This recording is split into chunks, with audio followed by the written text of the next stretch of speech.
BJP ভালো করে জানে স্বপ্নেও বসিরহাট সিট ওরা জিততে পারবে না। এখান থেকে যদি আইএসএফ এবারে বেরিয়ে যায় আমরা তো এখানে প্রার্থী দেব। বিজেপি ভালো করে জানে এখানে বিজেপির কেউ জিততে পারবে না। আইএসএফ এখানে দাঁড়ালে আইএসএফ জিতে যাবে। দেখবেন আগামী নির্বাচনে ওই ধরনের ন্যারেটিভ তৈরি করবে তৃণমূল আর বিজেপি। তৃণমূল সব সময় চাইবে দিল্লির বিজেপি শক্তিশালী থাকুক, আর দিল্লির বিজেপি সব সময় চাইবে পশ্চিমবাংলার তৃণমূলও সুরক্ষিত থাকুক। বন্ধুগণ, চোখ কান খুলে রাখতে হবে। আগামী দিন আসছে 2024 আমাদের জন্য একটা কঠিন পরীক্ষার সময়। আপনাদের কঠিন পরীক্ষা এই জন্যই বললাম, কারণ আপনাদের কাছে এমন ভাবে ভুল মেসেজ দেবে ওই বিজেপি চলে আসছে বিজেপি চলে আসছে করে আপনাদের ভোটটা লুটে নেওয়া হবে। এই 2024 নির্বাচন আসছে, দেখবেন দিল্লি থেকে বড় বড় বিজেপির নেতারা আসবে। অমিত শাহজি থেকে শুরু করে যোগীজির মতো নেতারা এসে কি বলবে বাংলাতে, হাম সিএ করকে রাখেঙ্গে। আর বাংলার কিছু বিজেপির নেতা আছে তারা কি বলবে, এই বসিরহাটের মতো জায়গায় দাঁড়িয়ে বাদুরিয়াতে এসে কি বলবে, বুক দেখে গুলি করা হবে, জায়গায় জায়গায় শীতলকুচি করে দেওয়া হবে। এইটা বলবে, লাভটা কি ভাই? বিজেপি তার ভোট ব্যাংকটাকে সুরক্ষিত রাখবে, আর তৃণমূল যেন উত্তরাধিকারী সূত্রে পেয়েছে। তৃণমূলের বাবার ভোট ছিল, এখন তৃণমূল পেয়েছে, ওর ছেলের ভোটটাও যেন আপনাকে আমাকে দিতে হবে, এমন একটা জায়গায় নিয়ে যে দাঁড় করাচ্ছে।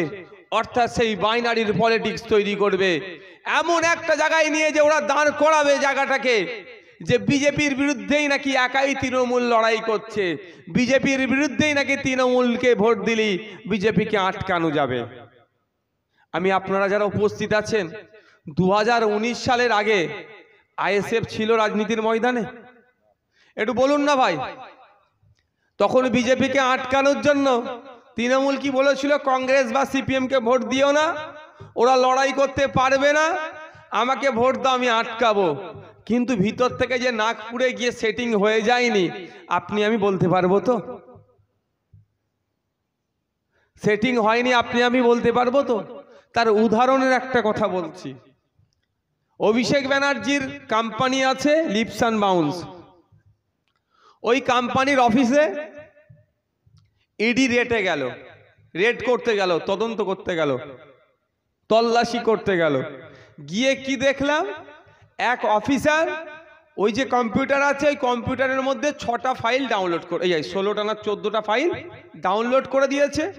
এক অফিসারের মেয়ের কলেজে কোথাও ভর্তি করবে, ওই কোম্পানির কম্পিউটারে গিয়ে সার্চ করে দেখেছে। আচ্ছা আপনারা বলুন, এটা কোনো পাগলও ওই কাজ করবে? আমি যার বিরুদ্ধে তদন্ত করতে যাচ্ছি তার কম্পিউটার আমি ঘাঁটবো আমার কাজের জন্য? তার কম্পিউটারে ফাইল ডাউনলোড করব? আমি ধরে নিলাম ভুল করে করেছে, তাও বলছি আমি ধরে নিলাম ভুল করে করেছে। এবার বলুন, যে অফিসার 14টা ফাইল ডাউনলোড করেছে, অমিত শাহজি সেই অফিসারের বিরুদ্ধে কি অ্যাকশন নিয়েছে এটাও আমাদেরকে জানা দরকার তো। তাকে কি সাসপেন্ড করেছে? তার কাছে কি জবাবদিহি করেছে? খোঁজ নিয়ে দেখুন, বহাল তবিয়তে সেই অফিসার ঘুরছে, তাকে জেলের মধ্যে এখনো রাখেনি। এটা তো বোঝা যাচ্ছে। তদন্ত করতে করতে লিপস অ্যান্ড বাউন্সে যখন কোম্পানিতে পৌঁছেছে, এরপরে কোথায়? কালীঘাটে পৌঁছাবে। কালীঘাটে মানে পিসি ভাইপোর হয়তো এবার গ্যারেজ হয়ে যেতে পারে। সুতরাং তদন্তের মোড়টাকে ঘুরিয়ে দাও। এখন ওটা নিয়ে আলোচনা চলছে কোর্টে, ওটা নিয়ে চলছে 14টা ফাইল কেন ডাউনলোড করলো, এ নিয়ে এখন 2-10টা ডেট পড়বে দেখুন। তাহলে কি হলো? বিচার ব্যবস্থা প্রভাবিত হচ্ছে এক প্রকার, ডিলে করা হচ্ছে এক প্রকার। কিন্তু যারা এটা করলো, কাদের নির্দেশে করলো? অফিসারের সাহস আছে রাজ্যের মুখ্যমন্ত্রীর ভাইপোর অফিসে গিয়ে তার কম্পিউটারে 14টা ফাইল ডাউনলোড করে দেওয়ার? তাহলে এই সেই অফিসারকে কে নির্দেশ দিল? খোঁজ নিয়ে দেখুন। যে বলছে সিএএ করে দেশ থেকে তাড়াবো, তারা নির্দেশ দিচ্ছে, পালন কারা করছে একটু খোঁজ নিয়ে দেখুন। তাই বন্ধুগণ বলবো, সময় আমাদের কাছে এখন কঠিন আসতে চলেছে, চোখ কান খুলে রাখুন। শুধু বিজেপিকে আটকানোর দায়িত্ব ভোটারদের। ভোট আসলেই বিজেপিকে আটকাতে হবে। সারা বছর বিজেপি যেভাবে হিংসা হেট স্পিচ দিচ্ছে, তার বিরুদ্ধে মমতা ব্যানার্জির পুলিশ কজনের বিরুদ্ধে অ্যাকশন নিয়েছে আগে সেটা আমাদের জানতে হবে। বুক দেখে গুলি করো বলে বেরিয়ে যাচ্ছে, পুলিশের কাজ তো তার বিরুদ্ধে সুমোটো করে তাকে তো জেলের মধ্যে রাখা, কিন্তু তাকে রাখছে না। খোঁজ নিয়ে দেখুন, তৃণমূল তাকে বরঞ্চ বাহাবা দিচ্ছে। কারণ বসিরহাট বাদুরিয়াতে এসে যত বলবে বুক দেখে লক্ষ্য করে গুলি করব, বিজেপি ভালো করে জানে বসিরহাট সিট ওরা স্বপ্নেও পাবে না। তো ওই বসিরহাট সিটটা ওরা কোনোদিন পাবে না। এই বসিরহাট সিট যদি বিজেপি তৃণমূল হয়ে যায়, পার্লামেন্টে গিয়ে এমন জনকে আমরা পাঠাবো, সেখানে গিয়ে সেলফি বা টিকটক ভিডিও করবে না, মানুষের অধিকারের কথা বলবে। কাশ্মীর থেকে কন্যাকুমারী মানুষের যেখানে অধিকার হরণ হচ্ছে তার কথা বলবে। তালাক বিল যখন পাস হচ্ছে, এদের মতো পিছন দরজা দিয়ে পালাবে না, সে বিষয়ে কথা বলবে। 370 ধারা নিয়ে কথা বলবে। কৃষকদের বিরুদ্ধে যে বিল পাস হয়েছে তার বিরুদ্ধে কথা বলতো। সিএ নিয়ে যখন আলোচনা হচ্ছিল, সেখানে অনুপস্থিত না থেকে সেখানে উপস্থিত থেকে তার বিরুদ্ধে কথা বলবে। এমন লোক বসিরহাট থেকে নির্বাচন করে যদি চলে যায়, তাহলে বিজেপির লস হয়ে যাবে। ফলে কি করছে, যে সেট তো বিজেপি পাবেই না, এমন ভয় দেখিয়ে দেওয়া হবে, এমন অ্যাটমসফিয়ার ক্রিয়েট করো, এখানকার পরিবেশ এমন তৈরি করো যে বিজেপির পরিবর্তে যদি জিততে পারে তৃণমূল, এমন এটা প্রচার করো যাতে তৃণমূল এমন লোককে পাঠাবে ও বিজেপির থেকেও খারাপ হয়ে যাবে। বলছি নাকি? আপনাদের ভোটটা কি নিল, কি হিসাবে নিয়েছিল, আর কি বেরোলো এখন? কে কাকে বিয়ে করবে, কোন কাস্টে করবে, দেশের আইনে আছে, ওটাতে আমি বিতর্কে যাচ্ছি না। কে কোন কাস্টে বিয়ে করবে না করবে, কার কার ভালো লাগবে, কে কাকে ভালোবাসবে, কে কাকে করবে, সেটা তার নিজস্ব রাইটের মধ্যে পড়ে। আমি সেই বিষয়ে বিতর্কে যাব না। কিন্তু একটা জিনিস আমি বলে রাখবো, একটু খোঁজ নিয়ে দেখতে পারেন, বিয়ের ডেটটা কিন্তু ভোটের আগে ছিল। কি বলছি বুঝতে পেরেছেন? বিয়ের ডেটটা কিন্তু ভোটের আগে ছিল। তৃণমূলের কোন এক বড় নেতা বা নেত্রী ওকে বুঝিয়েছে, তুই বিয়ের আগে, ভোটের আগে যদি বিয়েটা করে নিস তাহলে হেরে যেতে পারিস, আগে ভোটটা পার কর তারপরে বিয়েটা করবি। মানে কেমন বোকা বানানো হচ্ছে বুঝতে পেরেছেন তো? আমার কাছে যতটুকু খবর আছে, তো ভোটটা নেওয়ার পরে বোকা বানাবে। যাক, সে কবে বিয়ে করবে তারও ব্যাপার, সেই নিয়ে আমি বিতর্কে যাচ্ছি না। কিন্তু প্রশ্ন আমার এখানে, আপনারা কাকে ভোট দিয়ে বিধান পার্লামেন্টে পাঠালেন? রেকর্ডটায় ভোট দিলেন তো, আপনারা দিয়েছেন তো। সিএ এর হাত থেকে বাঁচতে হবে সেই জন্য ভোটটা দিয়েছিলেন, তাই তো নাকি ভাই? আর তাছাড়া কোনো তো অপশন নাই। যখন সিএ নিয়ে ভোটাভুটি হচ্ছিল, যখন ওইটাই নিয়ে ডিবেট হচ্ছিল, আপনার এমপি তখন কটা কথা বলেছে এটা আপনাদের জানা দরকার তো। যখন ভোটাভুটি হচ্ছিল, আপনার এমপি সিএ এর বিরুদ্ধে ভোট দিয়েছে তো? কি মনে হয় দিয়েছে? খোঁজ নিয়ে দেখুন, ভোটদান থেকে বিরত ছিল, অর্থাৎ বিজেপিকে বকলমে সহযোগিতা করেছে। তো আগামী দিন যেটা আসতে চলেছে, আবার এই ধরনের ইস্যু তৈরি করবে বিজেপি আর তৃণমূল। বিজেপি ভালো করে জানে স্বপ্নেও বসিরহাট সিট ওরা জিততে পারবে না।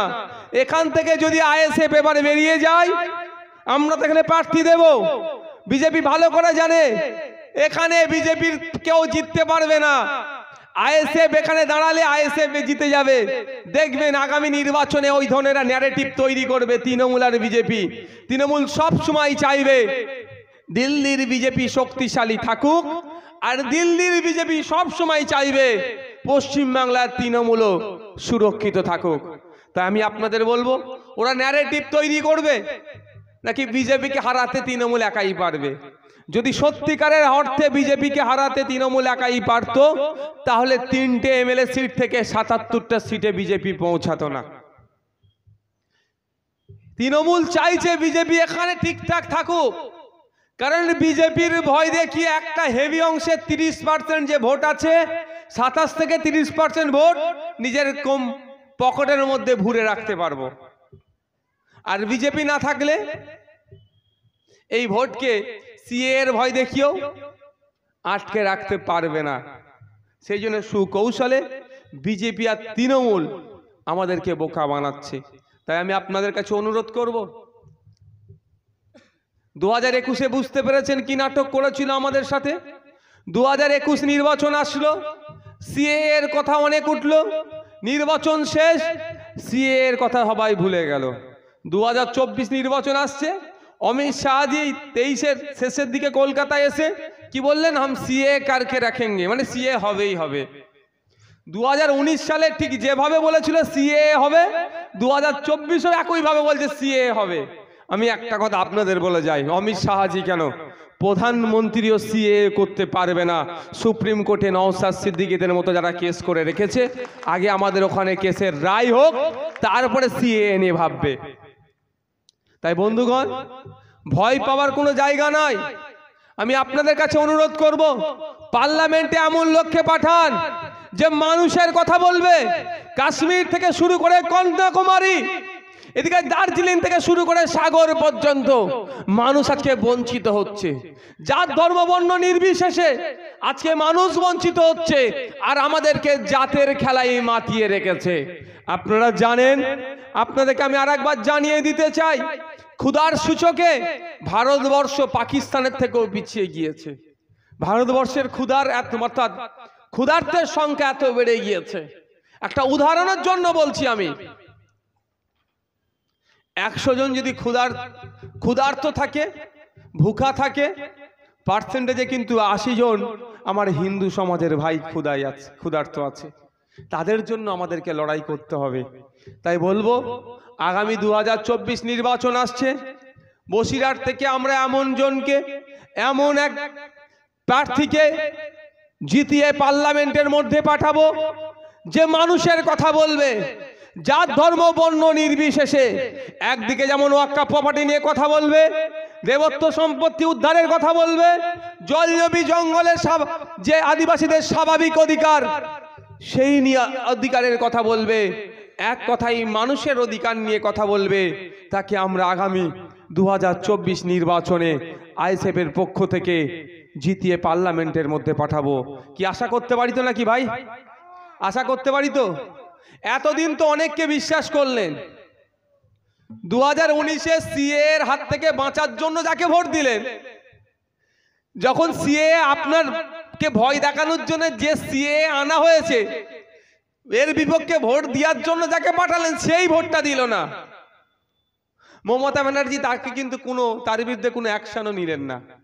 তাই বন্ধুগণ, তো আগামী 2024 আসছে, আমাদেরকে এমন লোককেই পাঠাতে হবে। শুধু সিএ নয়, সমস্ত বিষয়, যে রাষ্ট্রায়ত্ত সম্পত্তি যেগুলো আছে সেগুলোকে বিক্রি করে দিচ্ছে। রেল বিক্রি হয়ে যাচ্ছে, প্ল্যাটফর্ম বিক্রি হয়ে যাচ্ছে, এয়ারপোর্ট বেসরকারীকরণ হয়ে যাচ্ছে, এলআইসি বেসরকারীকরণ হয়ে যাচ্ছে। মানে যেগুলো স্বাধীনতার এত বছর ধরে মানুষ তিল তিল করে গড়ে তুললো রাষ্ট্রায়ত্ত সম্পত্তি, সেগুলোকে বিক্রি করে দিচ্ছে যারা, তাদের বিরুদ্ধে বলিষ্ঠ কণ্ঠে বলার জন্য পার্লামেন্টে আমাদের জনপ্রতিনিধি প্রয়োজন আছে। তাই আমি অনুরোধ করব আপনাদেরকে, এখান থেকে পাঠান। সাথে সাথে এটাও তৃণমূল বলতে পারে, 2-1টা পাঠিয়ে লাভ কি হবে, এটা বলতে পারে ওরা। মানে ওদের এমন কোনো ফর্মুলা নাই মানুষকে বোকা বানানোর জন্য, সবটাই ওরা অ্যাপ্লাই করবে। উত্তর একটা দেবেন, 2-1টাতেই কাফি আছে। পশ্চিমবাংলার বিধানসভাতে আমরা একটা পাঠিয়েছি, মমতা ব্যানার্জির ঘুম হারাম করে দিচ্ছে। বসিরহাট থেকে যদি আমরা পার্লামেন্টে পাঠাতে পারি কাউকে, মোদিবাবু নিশ্চিতভাবে নিশ্চিন্তে আর ঘুমাতে পারবেন না। বলতে হবে, বলার লোকের অভাব। কিন্তু আপনাদের কাছে অনুরোধ করব, যারা বলছে তাদেরকে সাথ দিন। যারা আপনার অধিকারের কথা বলছে তাকে কিন্তু দেগে দেওয়া হচ্ছে আপনার বিরুদ্ধে।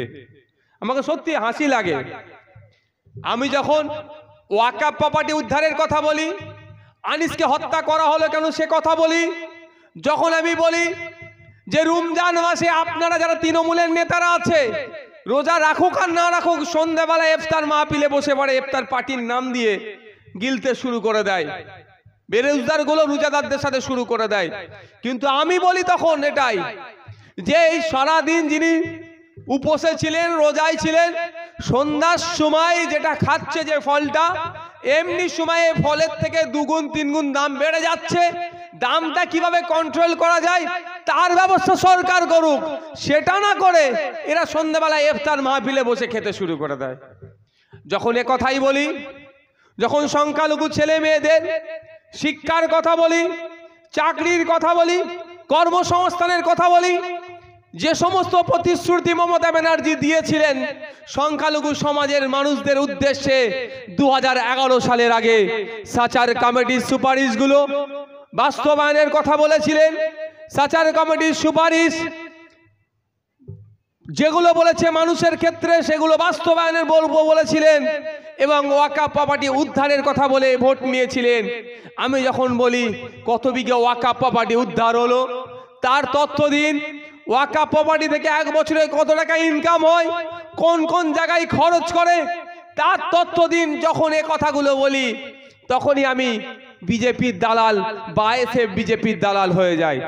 আমি যখন ছুটে চলে যাই চোপড়াতে আদিবাসী মা বোন বাপ ভাইদের উপর অত্যাচার করেছিল তৃণমূলের দুষ্কৃতীরা, মাটি মাফিয়ারা যারা অত্যাচার করেছিল, তাদের পাশে যখন গিয়ে দাঁড়াই এবং সাথে সাথে দেবত্ব সম্পত্তি যেটা হিন্দু সমাজের পূর্বপুরুষেরা ধর্মের নামে দেবদেবীর নামে যে সম্পত্তি উৎসর্গ করেছেন সেই সম্পত্তি হস্তান্তরযোগ্য নয়, যাকে আমরা দেবত্ব সম্পত্তি বলে জানি, সেই দেবত্ব সম্পত্তি যখন বেহাত হয়ে যাচ্ছে সেটার উদ্ধারের কথা যখন বলি, ফেক এসটি/এসসি সার্টিফিকেট কেন ইস্যু হচ্ছে তাদের বিরুদ্ধে আইনত ব্যবস্থা গ্রহণ করতে হবে, এর যখন বিরোধিতা করি।